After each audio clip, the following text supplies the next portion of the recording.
I have worked for many years studying rocks art in the northern part of Mexico and the southwestern United States. Recently, I started studying rock art in the central eastern Mexican state of Puebla. I have found that some of the paintings in Puebla are similar to those in the northern areas mentioned, which suggests that there was cultural interaction between the people in those areas, specifically in the form of shared iconography. I moved to Puebla 9 years ago, after working in Sinaloa and Chihuahua for 25 years. It was difficult to let go of the stereotype of the Chichimeca, knowing that the Mesoamerican culture is predominant in Puebla and other parts of Mexico, due to an ethnocentric perspective. Rock art is often overlooked in favor of other aspects of Mexican culture, both among the general public and within the field of archaeology, but it is nonetheless an important part of the country's history.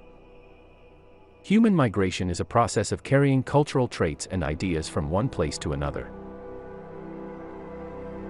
This can be done through diffusion, or by more direct means such as drawing or photography. Human migration is a physical movement of displacement, but it's also an act of carrying valuable languages and ideas without any extra weight. Diffusionism generates an imaginary parallelism between distant spaces. When you hear a word, you usually think of an image to go along with it. For example, if you hear the word hand, you might think of the image of a hand. But when you see a hand drawn or photographed, it becomes a more permanent image. In the same way, ancient people would take pigment and make an imprint on a rock to eternalize a hand image. Drawing or photographing a natural form such as a hand gives it a permanent place in the universe.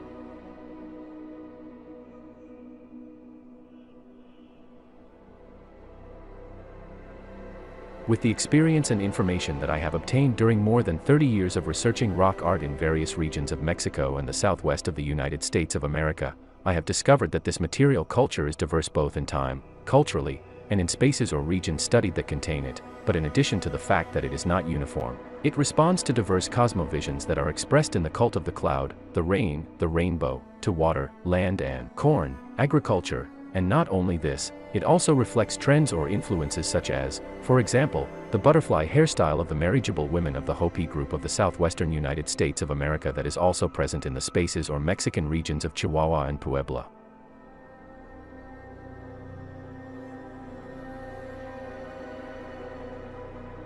The first of those regions in northern Mexico is northern Sinaloa. In it I recorded, at the site of San Vicente, the figure called Tlalaccornada Magoyan, which is actually a white cave painting with a trapezoidal head, large eyes, and a body with internal staggered designs known as a blanket design. This Tlaloc, which is not exactly the same as the one in Mesoamerica, is a spiritual entity related to water, rain, and clouds. For the second region, that of Chihuahua, another Tlalaccornada Magoyan is presented in petrogravure at the Samalayuca site, and in painting at the Park Lodo site. For the third region, which is the southwestern United States of America, this same specific form is shown at the Hueco Tank site in Texas and the Three Rivers site in New Mexico.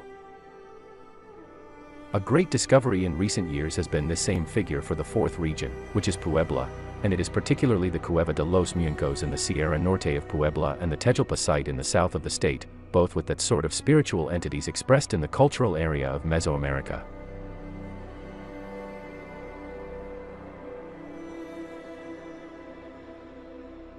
In our case study, this question has already been answered with the example of the Tlalaccornada Magoyan. But this is also reinforced by the presence of the intermediaries between human beings and the gods, the makers of rain clouds that are the Cachinas of the Pueblo Indians, Hopi and Zuni, and that are represented in rock art in Texas, United States of America, specifically on the Hueco Tank site. Similarly, there are Cachinas in Puebla, Mexico, at the Altar de Caracayco site located in the Sierra Norte of Puebla. And in that same sense, there are other examples in the region studied with the representations of the Huichol crosses or eyes of God both in Sinaloa, Chihuahua, and Puebla, in addition to the horned snake with and without a corn collar and the specific forms of the grains of this plant in Sinaloa, Vialacaway, Chihuahua, Arroyo de los Monos, Texas, Fort Hancock, in Casas Grandes ceramics from the Middle Period in Chihuahua, 1060 to 1350 AD, in Puebla, the Cueva de Lencho Diego and Tejalpa. And the specific figure known as the rain altar, it is presented in the form of a hat, with bird wings, with and without raindrops. The figures of the corn plant, that of the bird perched on this plant and the man corn, are specific forms that are represented in Three Rivers, New Mexico and Altar de Caracayco, Puebla, graphic elements also related to water, earth, rain, clouds, and corn, vital aspects for the development of the agricultural peoples of Mexico and the southwest of the United States with their own activities that intensified from the year 1000 AD.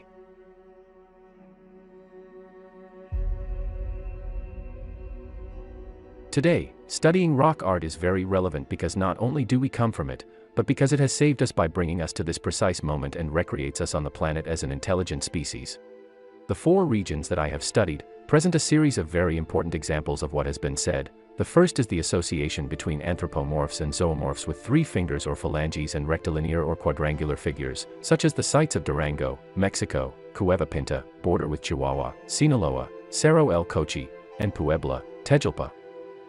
This association is possibly the expression of a code that is integrated into the Yutnahua or Yudo-Aztecan linguistic trunk. The last element is the representation of Hopi women from the southwestern United States with butterfly or side bun hairstyles, and its influence or fashion for this form of hairstyle is clear because it appears both at the Rincon de los Apaches site in Chihuahua and in San Pablo Amaltepec in Puebla, both in Mexico. The latest discoveries made by our research in the south of Puebla, in the Tejalpa site and in the Sierra Norte of Puebla, are rather surprising, since the representation of the cactus called peyote, Lophophora williamsi, has been verified both in painting and in engraving on rocky surfaces from sites such as Cueva de los Muncos and Monticelli Huaytamilco, the latter with a peyote represented with one of its segments bitten off. Peyote contains mescaline, a psychotropic substance that has been traditionally used since ancient times in religious and healing ceremonies by indigenous groups in the southwestern United States and western and northern Mexico. In Chihuahua, for example, there are 2 very important sites with cave paintings of peyotes represented in profile and in plan. This is the case of Cueva de las Monas and Canada El Café, with one of its peyotes bitten as well. This cultural manifestation refers to the non-existence of borders in the past, to human migration and to the commercial exchange of ideas and worldviews between the peoples that existed before the arrival of the Europeans in this northern part of the American continent. In rock art, there are specific figures that are the same as those that exist in many parts of the world, examples of which are spirals, concentric circles, straight lines, human faces and hands, complete schematic anthropomorphs, zoomorphs and phytomorphs, as well as luminaries such as the sun, the moon, the stars, and the comets. However, in each space, time, and culture, these acquire diverse and different meanings because each of the contexts gives them a different meaning. Finally, the study of rock art in our times has become more important. It is a mirror through which we see ourselves reflected, so it is vital to preserve it, study it, and recreate it artistically for the good of ourselves and future generations.